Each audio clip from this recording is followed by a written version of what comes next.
Hai, ini Ben. Jadi hari ini aku lanjut di pembacaan Man Search for Meaning part 1. Jadi aku nggak membahas perihal introduction-nya, walaupun dia cukup bagus introduction-nya, tapi aku langsung bahas ke isinya aja.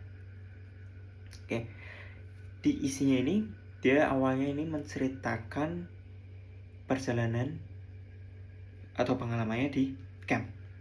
Yang isinya bilang bagaimana dia awalnya datang, terus minggu pertama dan bulan-bulan pertama dia cerita apa yang dia pikirin, apa yang dia rasain, dan kemungkinan psikologik yang terjadi di sana dengan prinsip-prinsip sekarang ya.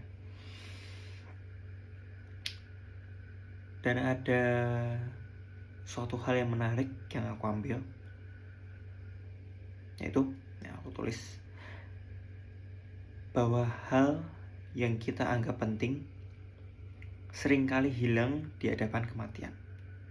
Oke, aku bisa mengambil kata ini atau kalimat ini dari suatu cerita yang diceritakan. Itu pada saat malam pertama dia masuk ke camp, dia belum terlalu disiksa sih, tapi udah lumayan lah, mentalnya udah kena kan, shock. Dia tidur bersama orang-orang banyak, dan di sana dia menyadari bahwa kadang ada orang yang nggak bisa tidur kalau misalnya ada orang berisik, nggak bisa tidur kalau misalnya kedinginan, nggak bisa tidur kalau misalnya kepanasan, nggak bisa tidur kalau misalnya A, B, C, D, E. Tapi pada malam pertama itu mereka semua pada tidur semua, lelap. Artinya apa? Artinya berarti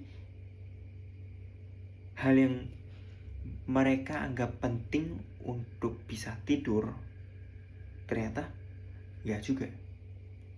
Di hadapan itu udah di hadapan maut ya. Ini berarti mengingatkan kembali, kadang hal-hal penting yang kita anggap penting dalam hidup kita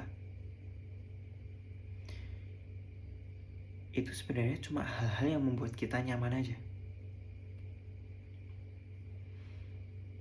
dan tidak sesuai dengan value yang kita anut sebenarnya, atau yang sebenarnya makna yang mau kita pegang sampai akhir hidup kita, makna yang mau kita tuju. Jujur aja, aku juga belum menemukan makna yang hidup yang gimana, kan? Yang udah pasti aku nggak punya value yang aku mau seumur hidupku itu membantu orang atau mencari uang atau gimana. Aku masih no clue, makanya ini masih mencari.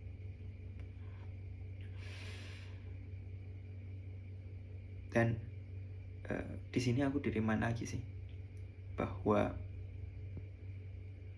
hal-hal yang mungkin aku lakuin, aku mungkin belum tahu ya value yang aku mau itu kayak gimana precisenya, tapi aku udah ada gambaran atau arahnya.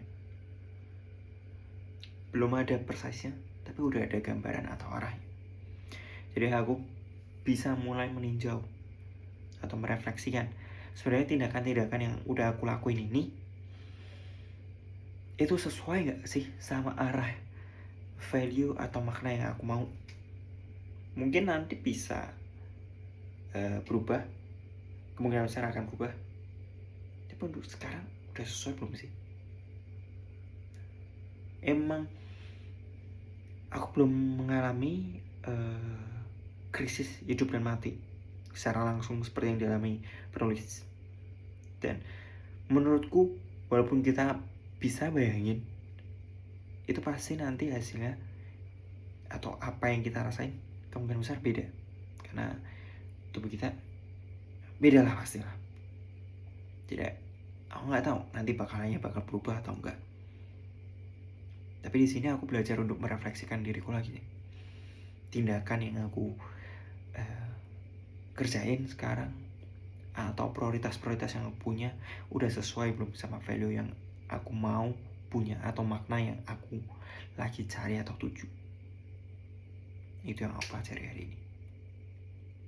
So, thank you, bye bye.